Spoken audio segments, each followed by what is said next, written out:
आज कांदे पोहे उपमा न बनवता त्याच साहित्यातून वेगळा नाश्ता बनवला। 1 वाटी पोहे घेतले। पोहे 2 वेळा स्वच्छ धुवून घेतल्यानंतर त्यामध्ये 1 वाटी दही घातलं, अर्धी वाटी पाणी घातलं, मिक्स करून हे असंच बाजूला ठेवून दिलं। 1.5 वाटी रवा घेतलाय। रवा भिजेल इतकं यामध्ये पाणी घालायचं आहे। पोहे आणि रवा दोन्ही 10 मिनटं बाजूला ठेवून द्यायचं आहे। मधल्या वेळात इथे चटणी तयार करूया। 1 चमचा तेल गरम केलं, यामध्ये 1 मोठ्या आकाराचा कांदा घातला, 5 ते 6 लसणीच्या पाकळ्या घातल्या आणि कांदा सॉफ्ट होईपर्यंत परतून घेतलं। यामध्ये थोडीशी चिंच घातली। गॅस बंद केल्यानंतर यामध्ये लाल तिखट घातलं, मिक्स करून घेतलं। यामध्ये मी थोडासा गूळ घातला। थंड झाल्यानंतर मिक्सरच्या भांड्यामध्ये काढून घेतलं। चवीप्रमाणे मीठ आणि पाणी घालून चटणी वाटून घेतली। थोडीशी आंबट गोड तिखट अशी ही साऊथ इंडियन स्टाईलची चटणी खूपच मस्त लागते। पोहे आणि रवा इथे छान भिजलं गेलं आहे।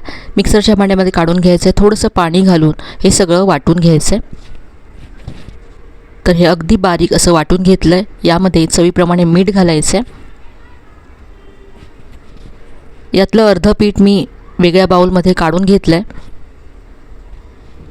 यामध्ये अर्धा चमचा इनो फ्रूट सॉल्ट घालायचं आहे। त्यावरती थोडंसं पाणी घातलं, मिक्स करून घेतलं आणि याचे मी आता स्पॉन्ज डोसे बनवते। डाळ तांदूळ भिजत न घालता पोहे आणि रव्यापासून इन्स्टंट स्पॉन्ज डोसे तयार होतात आणि खूप छान लागतात।